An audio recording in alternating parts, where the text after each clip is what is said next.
Crónicas de Banqueta presenta cápsulas de historia bien cargadas con Pati Guerra y Arturo Trejo.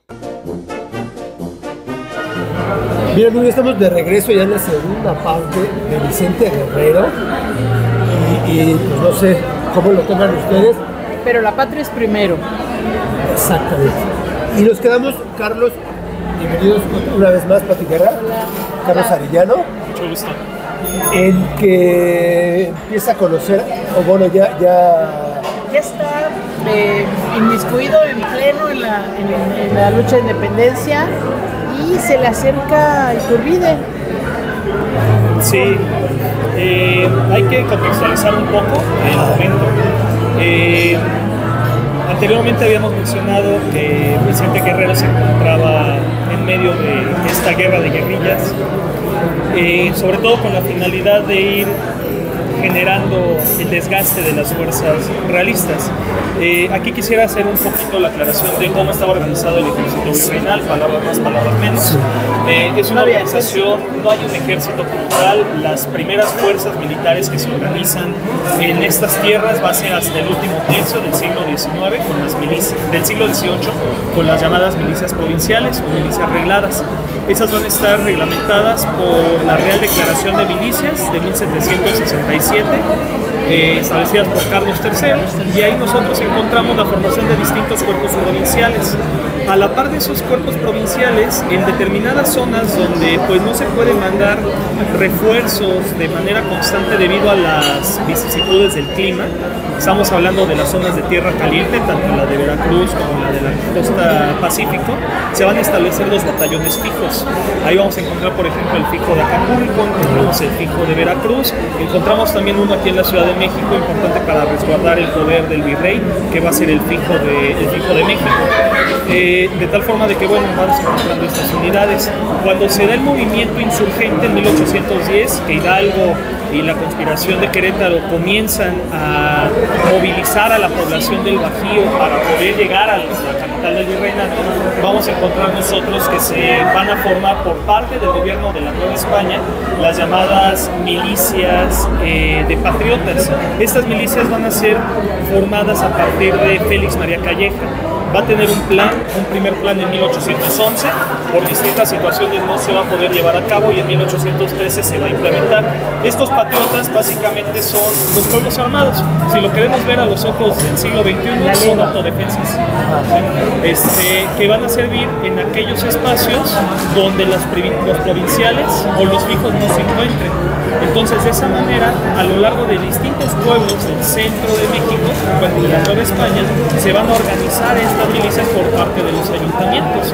Más adelante, en 1813-14, ya una vez que España, también contextualizando que España se encontraba en guerra contra Napoleón, y que allá se llama la Guerra de Independencia, no su propia Guerra de Independencia, para 1813-14 hay distintos cuerpos que habían participado en la guerra contra Napoleón, que son enviados al continente americano, a estos diferentes virreinatos, no solamente a la Nueva España.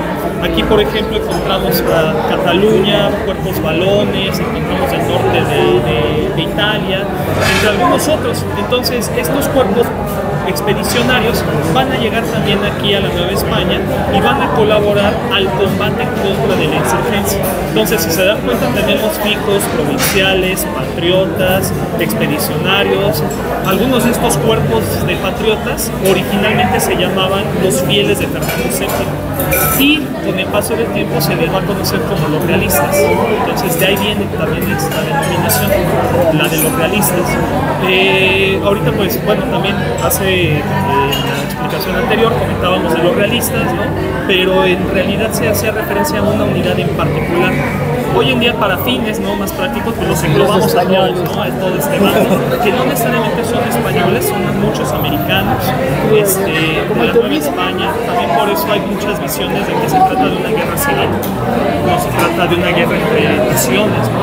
Novohispanos contra españoles, sino entre propios novohispanos. Entonces, esta es la situación de las fuerzas militares, ¿no? La organización de las fuerzas militares para 1820. ¿Qué es lo que va a suceder con la zona en donde está operando Vicente Guerrero? Para este momento de 1820 en España se va a restituir la Constitución de Cádiz, ¿no? La llamada Constitución, la PEPA, ¿no? Como se le conoció allá, una constitución liberal que defendió un sistema monárquico constitucional, sin embargo ya no se aboga por esa monarquía absoluta, donde Fernando VII o el rey en turno tuviera el control absoluto. Ya está regulado por las Cortes, en este caso, con la finalidad de darle mayor participación política a las distintas provincias. La Nueva España, al igual que el resto, sí, justo, va a quedar integrada dentro de esta constitución, dentro de este paradigma liberal de 1820, y lo que va a suceder es que incluso desde sus primeros artículos, me parece que es el artículo primero de esta constitución, se menciona que van a ser considerados parte de la nación española, tanto los peninsulares como los americanos. Entonces, el simple hecho de integrar a los americanos, sea lo que eso signifique, porque también va a haber algunos matices ahí. Pero ya les haciendo personalidad. Les da personalidad jurídica, les da el reconocimiento de igualdad frente a los peninsulares, que era una de las razones por las cuales había iniciado la insurgencia con Hidalgo y con estas conspiraciones, ¿no? Desde 1808. Entonces, cuando llega la noticia aquí, hay algunos insurgentes que van a aceptar dejar las armas para pasarse ya hacia un estado de tranquilidad, de paz. Y uno de estos insurgentes que definitivamente no va a aceptar la paz va a ser Vicente Guerrero. Gabriel de Armijo, quien estaba operando en esta zona desde 1816, incluso un poco antes, capitán importante que había estado subordinado a Félix María Calleja también, muy famoso Gabriel de Armijo por esta época debido a la forma tan sanguinaria de llevar a cabo la represión en contra de los insurgentes, va a tener el encargo de dirigir la comandancia militar de Teloloa, que es precisamente en esta zona de Tierra Caliente, hoy en día lo que creamos entre los límites de Guerrero y Michoacán. Entonces, ahí se va a estar moviendo Gabriel de Armijo, y en un primer momento, ya cuando se restituya la Constitución de Cádiz en España, lo que va a estar tratando de hacer Armijo, contrario a sus deseos, porque lo que él quiere es reprimir a toda costa, ¿no? Cuenta con la fuerza, puede acabar con los enemigos, pero él recibe órdenes por parte de Apodaca de que no, de que tiene que llevar a cabo negociaciones Y ofrecer indultos. y ofrece indultos, ofrece la paz y la seguridad a los insurgentes, hablando directamente con Vicente Guerrero a partir de una serie de epístolas, no de cartas, pero Vicente Guerrero está obstinado en que no, y no. Por una parte, porque le aprendió bastante bien los ideales insurgentes a Morelos, a Matamoros y a todos los demás dirigentes, ¿no? del mando de Morelos. Él estaba confiado en los principios de los sentimientos de la nación, la Constitución de Apatzingán, una república mexicana era lo que él esperaba, un sistema republicano, el hecho de que existiera una igualdad jurídica entre todos los habitantes de la Nueva España, el hecho también de la abolición de la esclavitud y muchos otros principios liberales que van a ser reconocidos en la independencia. La situación con Guerrero es que sobre todo rechazaba, y esto lo han señalado distintos historiadores, el artículo 22 de la Constitución de Cádiz. ¿Qué establecía ese artículo? La población afroamericana, palabras más, palabras menos, puede alcanzar la igualdad a través del camino de la virtud. Palabras más, palabras menos. ¿Qué significaba eso? O sea, que no los reconocen como seres humanos. Se contradecía, de hecho, había un principio de contradicción en el artículo primero. Si están diciendo que americanos y peninsulares son iguales, Pero no los negros. eso significa que la población negra no es igual. Entonces, puede alcanzar la igualdad, puede alcanzar la ciudadanía, puede convertirse en español por el camino de la virtud. Guerrero, si se portaba bien. Y Guerrero lo último que había hecho con el gobierno de la Nueva España era haberse portado bien. Y se lo expresa directamente a Gabriel de Armijo. Lo último que he hecho con España ha sido... Lo único que he hecho con el gobierno de España ha sido daño. Entonces, ¿qué camino virtuoso puedo tener yo no hay garantías de que yo pueda alcanzar esa ciudadanía, y básicamente estaría entregando esta tierra, y no solamente yo, dice Guerrero, toda la gente que está apoyándome, estaremos entregándoles a ustedes la tierra que tantos años, tanta sangre, tantos esfuerzos nos ha costado. Y es que si tú ves Veracruz y Guerrero, pues hay una población de afrodescendiente muy importante, claro, ¿no? Pues representaba realmente un número muy grande de gente. Claro, sí, es una población que desde ese entonces hasta la fecha es importantísima para el territorio. Y entonces el hecho de que este principio estuviera contenido en la Constitución gaditana, la Constitución de 1812, le hacía a Guerrero y también a personas como Juan Álvarez, Gordiano Guzmán, Isidoro Montes de Oca y muchos otros, Pedro Ascencio, dudar de que esta Constitución pudiera generar las condiciones que ellos habían buscado desde 1810. Por eso se van a negar y se preguntarán, pero pues llegó después otro, ¿no? Agustín de Iturbide. En efecto, va a ser reemplazado Gabriel de Armijo por Agustín de Iturbide. En este momento hay una situación que para los historiadores de la época es muy interesante. Es un acontecimiento, que es la conspiración de la profesa, ¿no? Que está aquí en esa iglesia cerquita de donde nos encontramos, ¿no?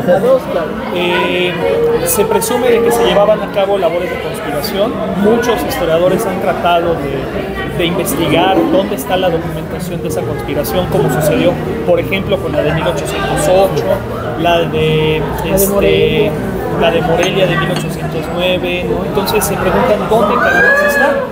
El historiador, el doctor Rodrigo Moreno, él menciona, bueno, tengamos presente de que es una conspiración que al menos parece tuvo éxito.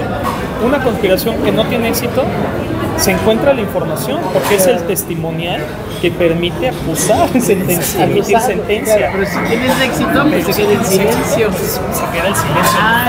Muy probablemente por eso no tenemos información hasta el momento de qué se descubrió en estas sesiones. Lo importante de esta conspiración es que había personalidades representativas de la élite española, presente aquí en la Ciudad de México y en otras zonas económicas de la Nueva España. Y al parecer uno de los puntos importantes que acuerdan es la independencia, pero también colocar como representante del movimiento a Agustín de Iturbide. Agustín de Iturbide desde 1816 había permanecido en silencio, por así decirlo. Seguía teniendo contactos, seguía manteniendo comunicaciones, seguía manteniendo estas redes que había establecido desde la época de Félix María Calleja, pero no tenía mando militar por una sumaria que le hicieron en 1816. Por lo que hizo en Guanajuato. Por lo que hizo en Guanajuato, así es. Entonces, sin embargo, consideran que es la persona ideal porque pues, era mano derecha de Félix María Calleja. Había combatido a los insurgentes, entonces eso le da también conocimiento. Le ganó a Morelos, hizo también retroceder en varias ocasiones a Guerrero, entonces es una persona capacitada, ¿no? Y además reconocida por los insurgentes, ¿no? Como digamos un rival de respeto. Forma parte también de esta élite moreliana, ¿no? Presente en la época, entonces es una persona acomodada, hombres de bien se le llamaba en 1820-30 a estas personas, entonces era uno de estos hombres de bien en realidad, ¿no? De tal forma de que se le da el reemplazo, en lugar de, se le da el reemplazo que ocupaba Gabriel de Armijo, ¿no? Gabriel de Armijo se termina molesto, ¿no? Pero también un poco aliviado porque pues, Guerrero no quiere ceder. Le dice, le da la bendición, supongo, a Agustín de Iturbide, de a ver si puedes negociar con él, porque yo no he podido en más de 3 años hablar con esta persona, ¿no? Bueno, hablar sí, pero no convencerlo. Y va a estar una serie de epístolas entre Vicente Guerrero y Agustín de Iturbide para que finalmente logre convencer a este guerrero suriano que es necesario pactar para lograr la independencia. Estas tres cartas, que generalmente son las que discurren como las únicas epístolas entre ambos, evidentemente hay más. Hay muchos investigadores del periodo que han ido rescatando poco a poco algunas cartas. Una que estaba perdida en un museo nacional de Guerrero, por ejemplo, ahí también es rescatada. Me parece, no quisiera comprometer el dato, pero creo que es de octubre de 1820, de octubre-noviembre, es previa a estas tres cartas. Pero el tono de Guerrero era muy desafiante, muy a la defensiva, no confiaba ni un poquito en Don Agustín. Después de 4 años de guerrilla, pues yo creo que uno se vuelve muy desconfiado, ¿no? Sobre todo cuando esas personas con las que estás negociando mataron a tu líder espiritual, ¿no?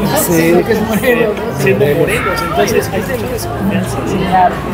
Entonces, el punto pues es lo que ya conocemos. Por fin accede, ¿no? Platicar con ¿Por qué crees que lo convenció? Creo que finalmente lo que le interesaba a Guerrero, si bien estaba en discusión todavía la cuestión de la monarquía constitucional, lo que le interesaba a Guerrero en última instancia era la independencia. Y Agustín de Iturbide supo convencerlo de manera adecuada de que finalmente los medios, pues ya los iremos viendo en el camino, pero el fin importante de este movimiento, de esta causa tanto suya como nuestra, es la independencia. Entonces, esta independencia no la vamos a alcanzar combatiendo. Decidamos que la nación elija. Finalmente, pues bueno, se establece la monarquía constitucional, contrario a lo que deseaba Vicente Guerrero y el resto de insurgentes. También por eso, a lo largo de esta década de 1820 van a permanecer estos surianos restringidos a su región, van a estar protegiéndose de lo que estén realizando los demás individuos que están habitando la Ciudad de México y las diferentes ciudades importantes del país, del ahora país en. Y esto del abrazo de Acatempa, por ejemplo, no es algo sucedió. Lo más probable, al igual que algunas otras anécdotas relacionadas con Guerrero, como la anécdota de su padre yendo a buscar, la patria es primero, son, a mi punto de vista, relatos que se crean en aquellos momentos por los historiadores del periodo, ¿no? Historiadores políticos además, ¿no? Políticos con labores de historiadores, que crean estos relatos con la finalidad de generar una identidad y una conciencia cívica entre la población. Entonces, a mi consideración, muy probablemente se llegó a dar este contacto entre el padre de Guerrero y el propio Guerrero, ¿no? Ya de saber si en realidad le dijo la patria es primero, pues, queda a discusión, pero al parecer fue algo que tal vez sí llegó a haber dicho Guerrero, porque se encuentra en distintos relatos, ¿no? Que había mencionado esta frase. Es interesante eso, ¿no? Investigar cómo nace claro. el mito. Y en el caso del abrazo de Acatempan, pues una ficción total, sí se terminaron encontrando, pero no se da este abrazo. Porque hay hasta la fecha y el lugar. Sí, porque incluso hay algunos historiadores que lo mencionan no en Acatempan, sino en alguno de los pueblos aledaños, ¿no? Algunos hasta en la propia Tixla, ¿no? Entonces, es más que nada simbólico, es para representar esa fraternidad que se está dando a partir del movimiento trigarante, con estos tres colores que siguen representándonos al día de hoy. Nada más romántico que poderlo mencionar así, ¿no? Claro. Un abrazo. Es que, sí, claro, yo creo que lo ven como un recurso didáctico, ¿no? Puedes decir que la bandera trigarante representa la libertad, la independencia, la religión y la unión, el rojo, pero que está mucho más, es mucho más representativo poder transmitir esa idea de unión a través de un abrazo que sencillamente a través de la bandera. Entonces, eso muestra la fraternidad y la unidad. Claro. Y nadie dice que esos tres colores representan las tres virtudes teologales, porque, uy, no, pues Claro. es pecado cívico, ¿no? Sí, que es lo que representa. En realidad, ¿no? Sí. Qué interesante. Bueno, y entonces ya lo convence, Guerrero accede, pues obviamente renuente porque el acta de independencia pues no dice Imperio Mexicano y él no está de acuerdo. Pero ¿cómo es esa entrada de Iturbide a la Ciudad de México y por qué Guerrero pues no tiene ningún protagonismo. Guerrero va a entrar junto con su Estado Mayor, va a venir Agustín de Iturbide, van a ingresar ambos. Sin embargo, la situación es que no forma parte de los firmantes de la ley, ¿no? Desde ahí empieza a haber una serie de situaciones conflictivas entre ambos bandos.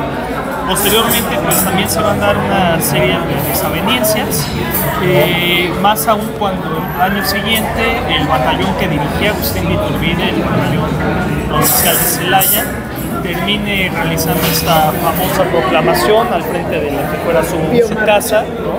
Sí, es una de las primeras marchas políticas que van a haber en México independiente. Y le subió el sueldo un día antes, ¿no? Algo así. Sí, hay una serie de beneficios, pero sobre todo está la lealtad que le guardan estos milicianos a quien fuera uno de sus principales comandantes, a Agustín de Iturbide. Se proclama que el pueblo ha hablado, solamente el regimiento, la realidad y pues los miembros involucrados en esta conspiración de la pobreza que siguen teniendo todavía a Agustín de Iturbide como un elemento importante para lograr mantener los privilegios de la época colonial, pero resulta que esta serie de actos cívicos poco a poco van desalentando también a los ciudadanos, a Vicente Guerrero, Juan Álvarez, y es cuando empiezan a sentir la traición por parte de estos elementos realistas. Se dan cuenta de que se ven en peligro si permanecen aquí en la Ciudad de México, se retornan hacia el sur y ahí van a permanecer. A Vicente Guerrero se le van a dar algunas condiciones en el momento, sobre todo en la parte del sur del Estado de México, y ahí van a permanecer hasta que un brigadier llamado Santana termine proclamando este famoso plan de Veracruz, no Casamates, el plan de Veracruz en diciembre de 22. Santana no va a tener el eco suficiente. Si era uno de los comandantes de las divisiones, era uno de los generales pero en Veracruz, era bastante en Veracruz. Muy local, y además se encontraba subordinado a la figura de otros personajes, por ejemplo, Victoria, Manuel Rincón, el general Cos también empieza a tener ahí cierto eco. Entonces, en realidad Santana es un personaje que no tiene mayor influencia más que la zona que él controla, ¿no? Él quiere mostrarse partidario de un movimiento, se muestra federalista para ese momento, es un movimiento muy radical, la juventud de Santana, ¿no? Donde quiere cuestiones radicales, ¿no? Cambios, transformaciones. José María Tornel también se le une en ese periodo, entonces los dos son unos jóvenes revoltosos, ¿no? Fue su sidekick toda la vida, ¿no? Sí, y por eso van a afiliarse mucho más al movimiento insurgente, ¿no? ¿En qué momento se involucra Vicente Guerrero con las logias masónicas? Se van a empezar a relacionar a partir de la llegada del embajador, del plenipotenciario estadounidense, Joel Poinsett. Poinsett, al igual que otros diplomáticos extranjeros como George Borg, ¿no? de Gran Bretaña, vienen con la clara intención de aprovecharse de los recursos que España no logró sacar aquí, ¿no? Partamos de eso. Es la época del imperialismo, las potencias europeas lo que están buscando es mayores centros comerciales, están buscando colonias, espacios que puedan aprovechar, de donde puedan aprovechar los recursos naturales, y saben perfectamente, principalmente por el estudio realizado por Alexander von Humboldt en 1808, sobre las riquezas de estas tierras. Esa información que se conoce. Y entonces, a partir de este libro sumamente interesante, van a empezar. Desprecia a México, pero también por otro lado ve las riquezas, pero claro, desprecia a México. Sí, la población es lo último, lo que piensa, y la comida, y lo que dice de la ciudad, y, o sea, nos deshace. Claro, no, y también lo van a hacer Poinsett. Bueno, Poinsett, pero el libro está traducido Te odio México, así lo traduce. Okay. Hacer una traducción casi literal. Pero sí, es en ese momento cuando Vicente Guerrero se empieza a fraternizar con este movimiento. Se da cuenta también, no hay partidos políticos para este momento, hay facciones, hay posturas, todavía hay algunos movimientos algunos grupos que apelan más que a ideas a individuos, ¿no? Están los borbonistas, ¿no? Para este momento. Antes de 1822 están los inmovilistas, están también aquellos surianos que ven en Vicente Guerrero pues a esta figura importante. Y entre las pláticas que llegan a presentar Guerrero y sus antiguos mandos, pues saben que no pueden permanecer totalmente aislados, necesitan también involucrarse con otros círculos para lograr alcanzar el sueño de Morelos y de esta primera, segunda insurgencia, de tal forma de que lo que intentan hacer es ver en Ponce a uno de los probables vínculos fuertes con los cuales establecer el sistema republicano, sobre todo porque Ponce llega también con unas instrucciones muy claras, como sucede en el mundo de la diplomacia, ¿no? Todo diplomático siempre llega con las instrucciones que tiene que seguir. Ponce no fue la excepción, y entre las instrucciones con las que llega se encuentra sobre todo influir en el federalismo en México, ¿no? Una forma republicana, federal en este país. Como es uno de los principios de la insurgencia, inmediatamente hay afinidad política por ese lado, ignorando o tal vez descartando un tanto, no siendo conscientes de que la intención principal de Ponce seguramente es influir en la cuestión económica y comercial del país, pero tratando de buscar sobre todo el apoyo de los Estados Unidos. Entonces es una carta tanto arriesgada, ¿no? La carta de Estados Unidos en la diplomacia siempre es un arma de doble filo, tal vez hasta de más, pero finalmente pues es un aliado importante que con el cual ellos pueden contar para cualquier situación a futuro, ¿no? Por otra parte, Lucas Alamán, ¿no? Adepto del otro bando, contrario a Vicente Guerrero, apuesta sobre todo hacia una diplomacia británica, hacia apoyar a los británicos. Y eso también es una cuestión interesante que vemos también discutida entre muchos historiadores, porque hay quienes se compran la idea de que Lucas Alamán, hablando desde 1950, donde señala a Vicente Guerrero como un traidor, palabras más, palabras menos, pero también sobre todo a Ponce, ¿no? De que vino a vender el país, bueno, de que esos primeros movimientos insurgentes estaban vendiendo a México, al extranjero, pues bueno, lo estaba haciendo con Gran Bretaña. Entonces los británicos, como no tuvieron suerte en México, se van a Cono Sur, y allá le preguntamos a los chilenos, a los argentinos cómo les fue con los británicos, y bueno, pudo haber sido un destino muy parecido el nuestro. El punto es que finalmente, pues bueno, Ponce va a llevar a cabo una primera serie de negociaciones, va a empezar a influir en la formación de esta primera logia masónica, que es la logia yorquina. Se va a fundar tiempo después en respuesta a la logia escocesa. Vicente Guerrero es gran maestre, grado 33, ¿no? De esta logia de la yorquina.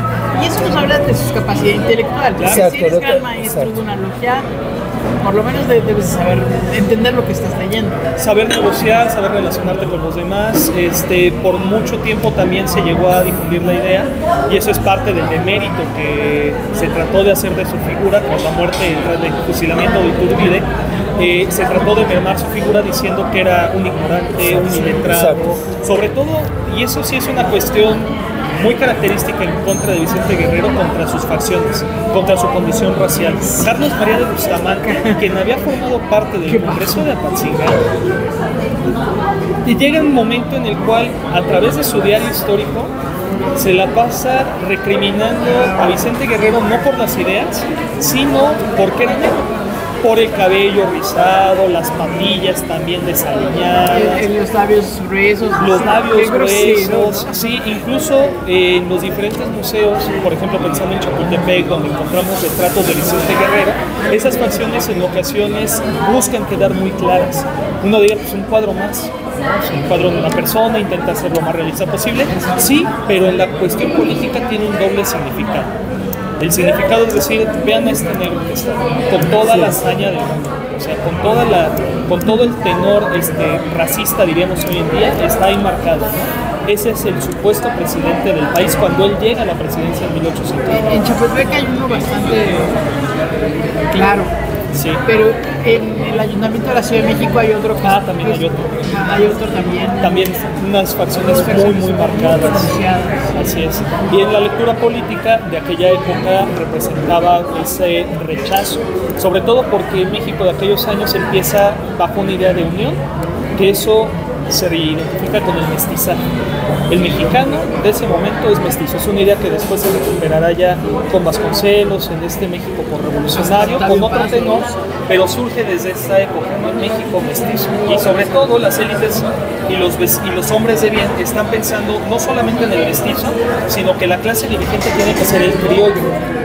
Esa clase que había luchado por la independencia, pero autonomía desde 1808. Pero son blanquitos. Así es. Ay, caramba. Entonces hay también un tenor sumamente racista, ¿no? Para aquella época. ¿Y cómo es que llega a la presidencia? Bueno, después de que abdica Auxilio Iturbide, pero también entra Guadalupe Victoria, hay elecciones, ¿no? Para... En 1828. Pero, ¿cómo se relaciona Guerrero con Santana? Que son hasta compadres. Sí. Bueno, todo el mundo era compadre en aquel entonces, ¿no? Todos eran compadres de todos. Santana empieza a tener afinidad por las ideas insurgentes después de que empieza a tener este rechazo por Agustín de Iturbide. Era una veleta. Le da comisiones que no le gustan mucho. Santana pues realiza este pronunciamiento en Veracruz. No va a tener no va a ser secundado. El que va a ser secundado va a ser Casamata, porque se lo apoyan generales de ascendencia española, ¿no? Chávarri, por ejemplo. Posteriormente Melchor Álvarez también lo va a apoyar, Musquiz, etcétera, José María Lobato y demás, de tal forma de que es ese movimiento el que va a tener el respaldo. Como se dan cuenta de que Santana es medio alocado, ¿no? Prefieren mantenerlo alejado, le dan la comandancia general de Yucatán y posteriormente porque se estaban independizando, ¿no? Además, sí. Entonces, estas comunicaciones o esta afinidad con Vicente Guerrero empiezan a surgir a partir de esta época. En esta lucha en contra de Iturbide, 1822-23, Santana es un ferviente partidario del federalismo. Eso se va a ir templando con el paso de los años, ¿no? Se hace central hasta convertirse en el dictador militar, ¿no? De 1853, pero para este momento es un federalista convencido. Él ve afinidad de estas ideas políticas con Vicente Guerrero, que además, pues bueno, es visto también para este momento como el sucesor de Morelos, ¿no? Guadalupe Victoria es una figura importante, mucho más templada, a diferencia de cómo se veía Vicente Guerrero. Muy y es por eso, sí. Todos respetaban a Guadalupe. Y es por eso que va a ser el candidato para la presidencia, ¿no? Y va a ser el primer presidente del país. De manera que entonces hay un insurgente, pero no tan radical como Guerrero. Entonces eso le da garantías también a estos criollos en el poder, por llamar de alguna manera a esta nueva élite que intenta crearse en el país, les da la garantía y la certeza de que sus bienes, sus intereses van a estar protegidos, pero todo lo contrario. En 27 se les vienen las leyes de expulsión de españoles, 2 leyes que van a terminar expulsando no solamente a civiles, sino también a militares. Ahí se escapan algunos cuantos. Melchor Álvarez, por ejemplo, termina escapándose. Musquiz también, ¿no? Hay algunos historiadores como Cristo Narche, historiador importante de la época, que mencionan que estos generales, no concuerdo tanto con esta postura, pero de acuerdo con él, estos generales pudieron haber desarrollado la profesionalización que el ejército necesitaba en aquel entonces, ¿no? Eso lo comenta y lo argumenta por una serie de elementos, principalmente porque ellos son parte del Estado Mayor General del Ejército.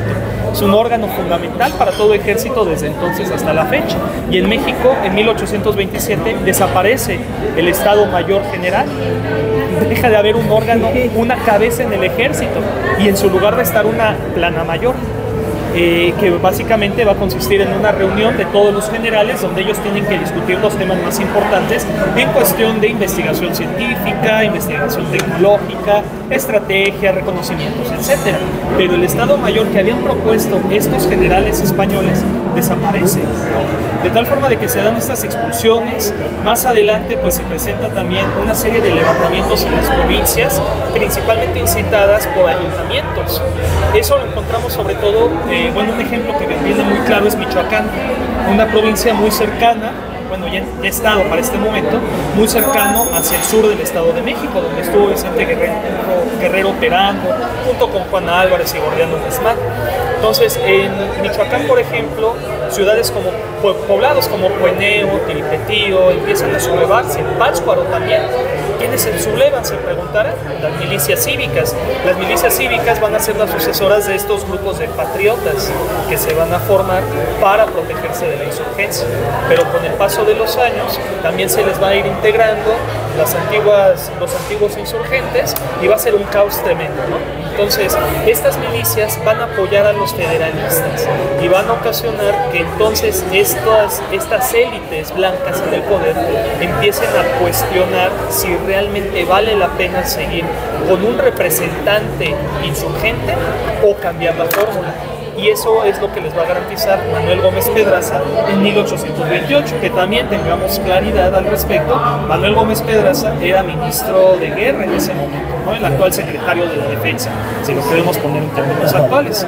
Y como tal, Gómez Pedraza, que estuvo por más de 3 años, tuvo los 4 años de hecho, como ministro, él va a terminar manteniendo relaciones con los diferentes comandantes generales de todo el país. El comandante general es como jefe de zona militar hoy en día. A su vez también hay jefes de zonas de comandancias militares, que está la comandancia general, está la comandancia militar en una región mucho más pequeña, y están las comandancias principales en ciudades clave importantes para el Estado mexicano. Manuel Gómez Pedraza mantenía comunicación aún como candidato electo a la presidencia de México en 1828 con estos comandantes. Entonces estuvo mandando informes, ¿no? Comunicaciones, estuvo manteniendo correspondencia con estos comandantes, con estos militares, para que mantuvieran bajo vigilancia correcta las elecciones. ¿A quiénes iban a beneficiar? No podemos imaginar, ¿no? A quién iban a terminar beneficiando este grupo de militares. Él es el que gana. Finalmente, Vicente Guerrero, que no es Vicente Guerrero, más bien son los allegados a Vicente Guerrero, son Juan Álvarez, ya también otros políticos que formaban parte de la insurgencia, como era Lorenzo de Zavala, empiezan a tomar postura a favor de Vicente Guerrero. Este general, José María Lobato, también empieza a tomar posicionamientos a favor de Guerrero, y son ellos los que empiezan a recriminar la victoria de Manuel Gómez Pedraza. Vicente Guerrero se mantiene alejado. O sea, realmente Guerrero no tuvo nada que ver bueno, pues él era el protagonista, pero digamos que él no armó la insurrección de la Acordada. Si tuvo algo que ver, fue muy poco a comparación de lo que se le ha señalado o atribuido hasta la fecha, ¿no? Por supuesto, muy probablemente también llegó a mantener comunicaciones, tampoco lo pintemos en un palomita, seguramente también llegó a mantener comunicaciones con algunos de los antiguos subordinados, pero sobre todo aquí en la Ciudad de México va a ser Lorenzo de Zavala quien mantenga precisamente esta situación de enaltecimiento, de exaltación política. Y sobre todo va a surgir una nueva generación también de personas, de antiguos artesanos, que van a tener una participación política poco a poco. Lucas Valderas, que morirá muchos años después. El sastre artillero. El sastre artillero, justamente, elemento, comandante de una de las guardias nacionales de la Ciudad de México. Tenía su sastrería aquí en Madero. Bueno, en Plateros. Sí. Pero él, por ejemplo, también es un radical, un puro, como se les llamaba también en aquella época. Y ellos son los que empiezan a mover a la barriada de la Ciudad de México, a las zonas populares, para apoyar a Vicente Guerrero. Vicente Guerrero, por las facciones que tiene, por la trayectoria política, genera mucho más empatía que Manuel Gómez Pedraza o que cualquiera del grupo afín al ministro de Guerra. Claro, porque están más a ras de tierra, ¿no? Están más con el pueblo. Entonces, también por la profesión que desempeñó de arriero, es una persona mucho más cercana a los grupos populares, y esto también le genera mucha afinidad entre la población, tanto allá en el sur del Estado de México como también aquí en la Ciudad de México. Se da el levantamiento, el conocimiento de la Acordada, en diciembre de 1828 se da este movimiento. Es que es una masacre tremenda, es un caos tremendo. En el Parián estuvo terrible, ¿no? Empieza la situación en el Parián, de ahí se extiende a la Acordada, se liberan a los presos, no hay cuerpos de seguridad que mantengan el orden. Los relatos que dan testigos de la época, como Lucas Alamán, Carlos María de Bustamante, e incluso algunas menciones de Guillermo Prieto, que son escalofriantes, de cómo entraban a las casas, violaban personas, las masacraban, realizaban saqueos, en fin, una serie de... El cuento de la Casa de los Azulejos, ¿no? También. Ah, claro, sí. Sí, muchas situaciones ahí terribles que son utilizadas por los enemigos de Vicente Guerrero para manchar su nombre. Pero él no fue el líder de este movimiento. Va a ser... Su nombre es muy importante. Como sucede en épocas de mucha convulsión política, los nombres son importantes para justificar actos proselitistas. Entonces, en algunas situaciones, algunos de estos próceres se van a mantener al margen. Pongo como ejemplo a Santana en la transición al centralismo. Muchas personas que estaban abogando a favor del centralismo claman a Santana como el principal incitador de esta transición. Y él no estaba ni en el país. Él no se encontraba, se encontraba en México, pero no se encontraba en una posición de poder importante. Él se mantuvo en manga de clavo, distante de lo que estaba sucediendo aquí en la Ciudad de México. Y no obstante, grupos políticos lo claman a él. Pero necesitaban una cabeza. Así es, necesitan una cabeza y bueno, pues es el nombre que gritan. Santana se mantiene expectante, ¿no? Para su ego, por supuesto, eso le resulta fabuloso. Me encanta que lo clamen y que le clamen y sobre todo ver el desarrollo de los acontecimientos, porque no puede comprometer todo lo que había luchado desde 1821 para que en una exaltación política repentina termine truncando toda esa carrera, ¿no? Es un principio de política desde entonces hasta la fecha, ¿no? Ver cómo se van suscitando los acontecimientos para saber si para saber qué postura tomar, ¿no? Así es, para saber la postura. Entonces, eso va a ser lo que va a acontecer con Vicente Guerrero, en realidad. Si llegó a tener una participación, pues fue secundaria, pero los grandes incitadores son otras personas afines al movimiento feminista. ¿Cómo fue su gestión como presidente? Pues para 9 meses creo que no podemos dar una visión muy amplia. Es un periodo muy corto de tiempo.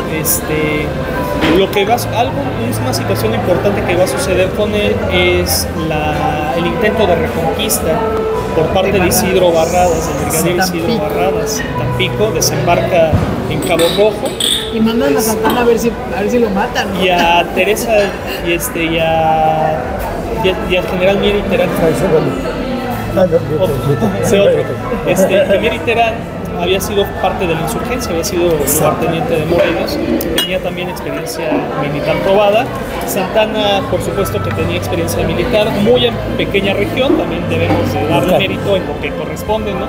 A nivel local es irrelevante su actuación, pero finalmente, pues bueno, es una de las primeras actuaciones militares de Santana, ¿no? De las pocas que fueron victoriosas. De las pocas victoriosas, sobre todo por cuestiones también naturales.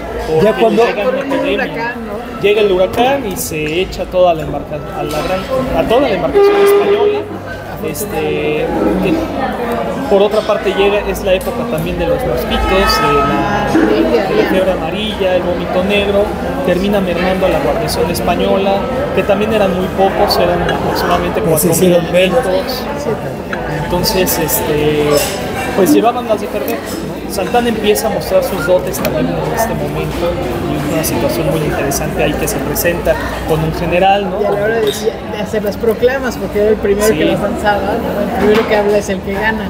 Claro, y en ese momento Vicente Guerrero lo que está realizando como el ejecutivo, pues es facilitar los recursos militares para lograr llevar a cabo la derrota de los españoles, ¿no? Se empiezan a movilizar, ordena con autorización del Congreso, porque también debemos de tener algo muy presente, y es que el presidente por lo general lo pensamos como esta figura desde el presidencialismo del siglo XX, ¿no? El presidente es el más importante. Omnipotente. Y en el siglo XIX, al menos hasta antes de la figura de Porfirio Díaz, el Congreso es el órgano de los poderes más importante, es lo que siempre van a estar combatiendo, de hecho, los presidentes, y por eso constantemente solicitan ante el Congreso facultades extraordinarias. Lo hizo Guerrero, lo hizo Santana, lo va a hacer Mariano Arista, lo va a hacer Juárez, ¿no? Entonces es la gran disputa que hay para este momento. Vicente Guerrero, con autorización del Congreso, logra movilizar algunas milicias cívicas del centro del país para ir a apoyar a Santana y Terán, que están allá en Tampico, Pueblo Viejo, Tampico, llevando la guerra en contra de Barrabás. ¿Y qué pasa a los 9 meses? Los 9 meses se dan cuenta después de los sucesos del Parián, después de la expulsión de los españoles. Nicolás Bravo en 1828 se intenta levantar. Recordemos que él es gran maestre, pero de los escoceses, ¿no? Y él también siempre fue candidato. Sí, entonces ya para este momento hay una ruptura con Guerrero, ¿no? A pesar de que formaron parte del mismo movimiento. Los dos guerrerenses. Sí, se van a dividir, de hecho, el sur del Estado de México. Luego Juan Álvarez va a tener sus disputas con el propio Nicolás Bravo. Pero para este entonces, Nicolás Bravo en 1828 se va a levantar en contra de la expulsión de españoles, no a favor de ello. Santana va a salir a combatirlo. Va a haber un enfrentamiento interesante en Tulancingo, el actual estado de Hidalgo. Creo que sí es Hidalgo, si no estoy mal. Va a haber un enfrentamiento ahí. Santana creo que es derrotado, no recuerdo muy bien los resultados de este enfrentamiento, pero el punto es que el movimiento en general empezado por Nicolás Bravo va a fracasar y la expulsión de españoles va a continuar todavía hasta algunos años de la década de 1830. Entonces, encontrando toda esta situación, las élites que están en contra de Vicente Guerrero y de este federalismo radical, sumado sobre todo a la situación del Parián, ¿no? Y de la Ciudad de México de ese mismo año, y a los acontecimientos de que no se reconoció la victoria de Manuel Gómez Pedraza, pues se dan cuenta de que el país parece que ya está siendo tomado por un grupo en particular, ¿no? Y que ese pacto de 1821 no está siendo respetado. En principio no han respetado en ellos, pero sí, entonces el punto es que finalmente ellos también, para lograr tener nuevamente el control del territorio del país, piensan en la manera en cómo sacar a Vicente Guerrero del poder. Ya no se esperan a las siguientes elecciones, porque ese pacto que se había establecido político de que iba a haber una transición cada cierto tiempo electoral, pues lo rompieron los federalistas en contra de Manuel Gómez Pedraza, de tal forma de que entonces ahora lo que va a suceder es que se van a organizar para que se realice un movimiento en contra de Vicente Guerrero. ¿Quién lo va a llevar a cabo? Lo van a llevar a cabo algunas guarniciones a lo largo del estado de Veracruz, aquí en la Ciudad de México, en la Ciudadela.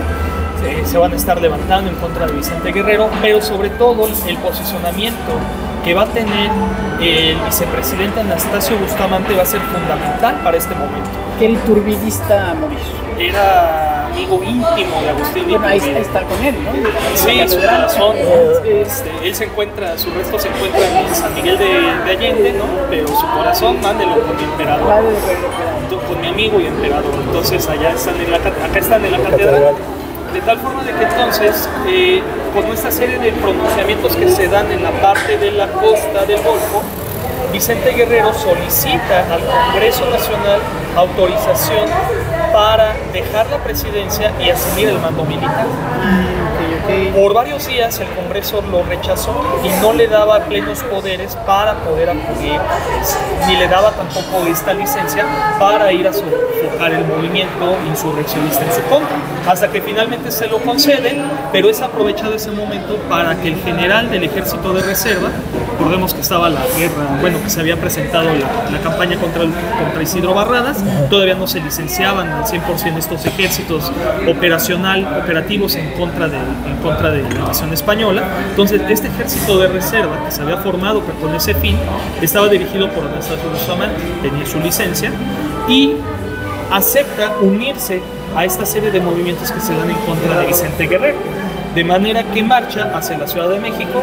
Vicente Guerrero pues ya no puede proclamar absolutamente la presidencia, o bueno, mejor dicho, sí la proclama, pero ya no desde la Ciudad de México. Entonces va a terreno conocido, la zona de la Mixteca poblana, y por otra parte el sur del Estado de México, el actual Estado de Guerrero. Por excelencia, esa es la región donde va a estar operando, y va a utilizar algunos puntos que utilizó también en la lucha contra Gabriel de Armijo y Agustín de Iturbide. El Cerro de Barrabás, que se encuentra adelantito de, creo que es Cutzamala, ahí cerca se encuentra el Cerro del Barrabás. Es una altura imponente de toda la cuenca del Balsas. Ahí va a estar una base importante de operaciones de Vicente Guerrero. Desde ahí va a estar mandando instrucciones, se va a movilizar hacia Tixla, de Tixla a Acapulco, etcétera, ¿no? Va a tener este triángulo donde va a estar movilizándose. Son muy interesantes los partes militares de aquella época. Anastasio Bustamante inmediatamente ordena a nada más y nada menos que a Gabriel de Armijo para que vaya a combatir a la sublevación. Entonces vemos a los mismos personajes, vimos a los mismos escenarios de 10 años antes. Es muy interesante ver toda esta situación, ¿no? Son viejos conocidos, viejos enemigos, ¿no? Sí, son viejos enemigos, conocen el terreno los dos, conocen a la gente. Esos contactos que mantuvieron, pues seguramente no los perdió. Hablo de Gabriel de Armijo sobre todo. Entonces empieza a movilizarse por toda esa zona. Sin embargo, resulta que Vicente Guerrero también para este momento pues ya cuenta con una fuerza, un apoyo más importante. Va a contar con el apoyo del gobernador de Zacatecas, pero sobre todo va a contar con el apoyo de José Trinidad Salgado, el gobernador de Michoacán, quien fuera uno de los contadísimos gobernadores que va a rechazar el golpe dado por el ejército de reserva de Bustamante. Entonces el propio Salgado invita a Guerrero a que acuda a Michoacán, y ahí va a tener todas las garantías para poder organizar la defensa de su presidencia, ¿no? Incluso el propio comandante general, el jefe de la zona militar de Michoacán de ese momento, que era Juan José Codallos, venezolano, de hecho, si mal no recuerdo, era un personaje de la Guyana o de allá de la Nueva Granada, un personaje interesante, ¿no?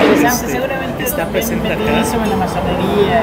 Sí, claro, sí, ser masón de aquella época es por ley, ¿no? Sí, es por ley. Si quieres ser político, quieres formar parte de los círculos militares, tienes que ser masón. Entonces, entonces ellos dos lo apoyan, pero hay un golpe por parte del ayuntamiento de Morelia en su contra. Termina escapando también el gobernador Salgado, termina escapando Juan José Codallos, se unen a las fuerzas de Vicente Guerrero en la tierra caliente michoacana, ¿no? Hacia Uruapan, Apatzingán, yendo también hacia la zona de la sierra, ¿no? Entonces hacia la zona de Infiernillo y toda esta parte de la tierra caliente. De tal manera de que entonces Gabriel de Armijo, junto con otros comandantes, va a emprender la campaña en contra de Gordiano Guzmán, Vicente Guerrero, en contra de Juan Álvarez, etc. Todo eso a lo largo del año de 1830. Pero resulta que en ese año un elemento importante de este grupo ahora en el poder, de este grupo que respaldó a Anastasio Bustamante, fallece. Gabriel de Armijo. Lo van a emboscar. El gran enemigo. Lo van a emboscar justamente en tierra caliente. Va a morir. Le van a dar, va a ser una herida, si mal no recuerdo, en el pecho, y eso no va a ser atendido de manera adecuada, no va a recibir las atenciones suficientes. Al momento de que llega a un pueblo, porque se encontraba en campaña, se encontraba en operaciones, cuando llegan ya a una localidad que tiene las condiciones más o menos necesarias para atender heridos, pues dan la noticia de que murió. Y Gabriel de Armijo, si lo recuerdan desde el relato anterior, es importantísimo para este movimiento. Sí, entonces esta noticia golpea fuertísimo a la élite que ahora está gobernando Ciudad de México. Anastasio Bustamante, ya les mataron a Agustín de Iturbide, ya les mataron a Gabriel de Armijo, y los otros no han tenido muertos. Muy probablemente haya sido una de las razones por las que se terminó fusilando a Vicente Guerrero. Esa es una hipótesis mía, pero tendría mucho sentido verlo en esta época tan violenta después de la independencia. ¿Cómo se arma lo de Picalula? Hay mucha controversia también, no hay mucho, como es una de las conspiraciones que triunfó, ¿no? Entonces la información se mantiene muy perdida en realidad, ¿no? Triunfó la conspiración, sí, triunfó la conspiración. Lo que tenemos es los relatos pues, de aquellas personas que estuvieron cercanas a los acontecimientos. Encontramos, por ejemplo, comunicados de algunos comandantes militares diciendo: es que yo recibí pasaporte de Picaluga porque iba marchando hacia Ciudad de México. Al parecer, este genovés, ¿no?, que está en labores tanto legales como ilegales, ¿no?, de tráfico de mercancías por la parte del Pacífico, no solamente aquí en México, es todo el Pacífico, hasta Chile, Perú, Ecuador, ¿no? Llega hasta allá sus intereses económicos de este marino. Llega junto con el Colombo, esta embarcación llega a puertos mexicanos y recibe y empieza a realizar un recorrido hacia la Ciudad de México, muy probablemente con la finalidad de vender esas mercancías que él estaba resguardando en el Colombo. Muy probablemente fue ahí en la Ciudad de México donde, al darse cuenta de la situación jurídica de este personaje, ¿no?, y además de que pues, no está involucrado con la situación política del país, por una parte se acusa a Anastasio Bustamante, por otra también se responsabiliza al entonces ministro de Guerra, que era José Antonio Facio, de estar coludiendo con Picaluga, estaba confabulando la aprehensión de Guerra. Mucho más probable, claro. Porque era un mercenario, ¿no? Picaluga. Sí, por supuesto. Ya no puedes confiar en una persona que está por el tráfico, ¿no? Sí, si te dedicas al tráfico, obviamente te mueve el dinero. Claro, entonces era algo que le interesaba, sabía que contaba con la embarcación y que podía irse del país y ya no saber absolutamente nada en un periodo pues, importante. Entonces se lleva a cabo, al parecer, esta situación con Picaluga aquí en Ciudad de México. Posteriormente marcha hacia las costas, hacia Acapulco, que es donde mantiene el contacto, y se le promete a Vicente Guerrero conducirlo junto con algunos miembros también cercanos a él, junto con algunos amigos cercanos, conducirlo hacia Oaxaca, ¿no? Y uno se preguntará, ¿Oaxaca por qué? Por las operaciones que llevó a cabo en campaña, ¿no? Durante la independencia, en la zona de la Mixteca.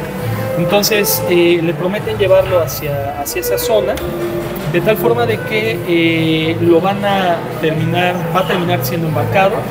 El general de Jalisco, el comandante general de Jalisco, Miguel Barragán, personaje también importante para los federalistas de este momento, va a comisionar un secretario de apellido Zavala, Luis Zavala me parece que se llamaba, con la finalidad de darle un informe a Vicente Guerrero. Si están interesados en este personaje, es interesantísimo su diario, porque escribió un diario del recorrido desde Guadalajara hasta donde se encontraba Vicente Guerrero, allá en Acapulco. Escribió un diario haciendo todo el recorrido por tierra caliente, que se encuentra en internet, totalmente libre de acceso. Se llama así, diario del secretario Luis Zavala, creo que se llama. Luis Zavala. Entonces se puede consultar. Llega y él realiza también en este diario la información acerca de lo que ve con Picaluga, porque es de las personas a las que van a apresar en el Colombo. Entonces le pasa el informe que Miguel Barragán había preparado, también ofreciéndole recursos a Guerrero para continuar la lucha. Y de esa manera Vicente Guerrero, pues bueno, sabe que cuenta también con el apoyo de este comandante general, ¿no? Y con miembros y elementos allá en Jalisco. El punto es que al momento de que sube el Colombo, pues ya, como que la situación se presenta medio rara. Juan Álvarez en la costa dice qué está sucediendo, ¿no? Empiezan a hacer levantamiento de banderas, tenían que recibir como que ciertos informes, movimientos, y no lo reciben y el barco zarpa, ¿no?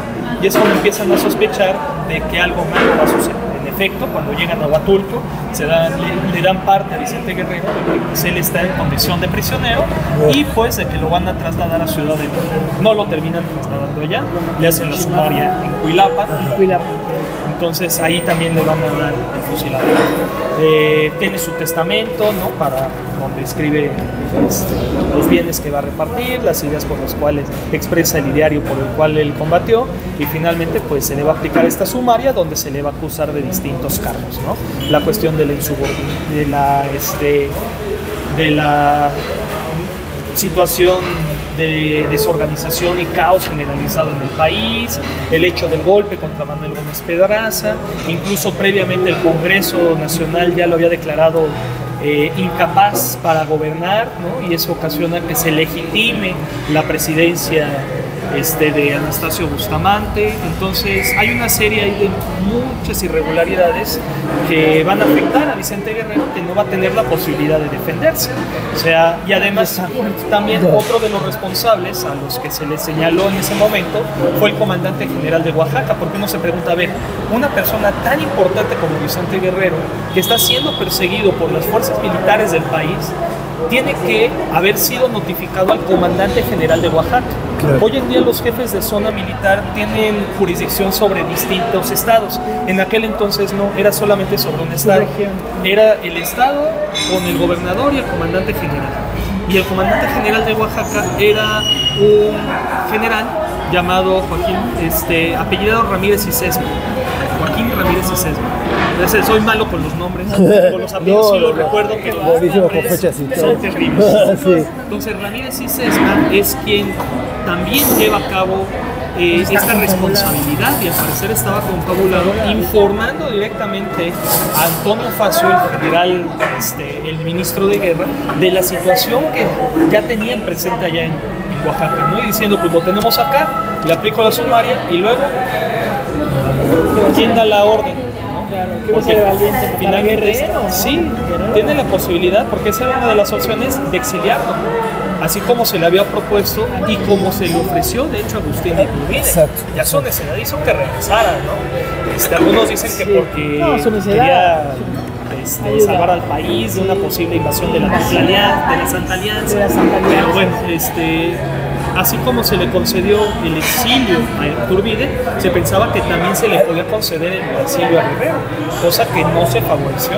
Y si sumamos todos los precedentes que hemos mencionado, ¿no? Todas las situaciones en su contra, desde lo que hoy en día llamaríamos el marxismo, desde el hecho de que era insurgente, desde el hecho de que fue acusado de confabular con Poinsett, entonces, pues, de que Iturbide ya había sido fusilado, de que Armijo, uno de sus principales enemigos, pero también un miembro importante de esta élite que ahora estaba en el poder, lo mataron.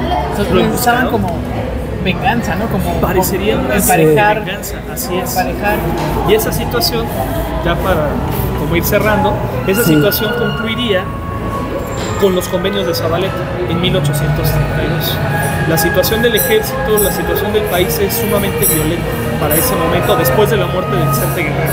Juan Álvarez decide no entregar las armas, Gordiano Guzmán lo mismo en Michoacán, José Trinidad Salgado para este momento también se resiste a rendirse, Juan José Codallos, otro comandante, va a ser fusilado por fechas parecidas junto con Vicente Guerrero. Entonces es una situación que ya se está tornando en extremo violenta. Se está rompiendo ese pacto realizado 10 años antes, y lo que ahora se necesita es restablecer ese pacto.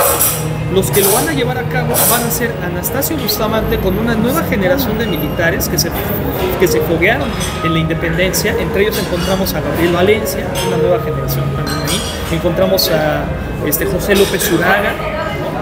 Encontramos que va a ser muy famoso para la época de la dictadura santanista, pero sobre todo para la reforma y la intervención francesa. Vamos a encontrar también a Mariano Arista, también ahí metido. Vamos a encontrar también algunos generales extranjeros que empiezan a tener una posición importante en el país, como Antonio Gaona, que era cubano, Pedro Ampudia, que también era cubano. Entonces, y por otro lado a Santana, que es precisamente el que trata ahora de aprovechar esta circunstancia para enfrentar a los rivales de la antigua insurgencia, ¿no? Va a haber dos famosos enfrentamientos, la batalla de Tolomé y la del Gallinero de 1832, victoria y derrota de Santana. ¿Y eso al poder el 33? Va a subir al poder el 33, pero esto permite llevar a cabo una primera negociación después de esta ruptura de 1821, que la ejecución de Vicente Guerrero incentivó más en la violencia, ¿no? Se establecen los convenios de Zabaleta, y además es muy interesante porque cada 10 años parece que hay un pacto nuevo. 1821, plan de Iguala. 1832, Zabaleta. 1841, Plan de Tacubaya, cuando se da el golpe contra Anastasio Bustamante aquí en la Ciudad de México. 1852-53, la traída de Santana. 1862, La guerra de la reforma. intervención francesa, ¿no? Y la formación del imperio, pero bueno, esa es una situación aparte. Muy interesante, sí. Sí, O sea, fue un bueno. siglo XIX ¿Con qué concluimos? convulso. Sí, entonces, y es un siglo que no solamente, y creo que eso sería bueno también para ir para ya cerrar, si les parece, o bueno, no sé. Sí, no, si- sí. Hay una cuestión Ya. importante, no solamente es algo que se da propiamente en México, se da en toda América Latina. Toda Hispanoamérica tiene el mismo un destino muy similar, ¿sí? Similar, ¿Por qué? con Porque el se intenta militarismo. construir un país, se intenta establecer un estado desde cero. Hablar de república hoy en día nos es muy normal, sabemos Claro. cómo funciona, hay mucha doctrina al respecto. En aquella época eran ideas filosóficas y el único ejemplo o los únicos ejemplos tangibles de eso modernos era Estados Unidos y era también esa primera república francesa que apenas duró un par de años. Y ejemplos mucho más tangibles, Atenas y algunas antiguas polis y el parte de la Y república eso romana. con sus asegurados. Y eso con sus sobre todo tratándose de territorios muy pequeños, a diferencia de lo que eran los territorios del estados, este. ¿no? Hoy Sí. te agradecemos porque sí, ya Qué nos pasamos maravilla, con ha el estado tiempo. maravillosa Y esta sí, la plática. verdad que Yo sí. les había dicho que yo hablo, entonces No, está fabuloso. Y como te habíamos dicho, Oye, mira el pero ambiente. platícanos, Sí. ¿dónde te pueden encontrar? Exacto, ¿Dónde ya. pueden ver lo que hacen, lo que publicas? tus Sí, redes? claro. Tengo una red de divulgación de historia militar que está tratando de encontrar su camino en redes sociales. Facebook, Instagram, está como La Tropa Vieja.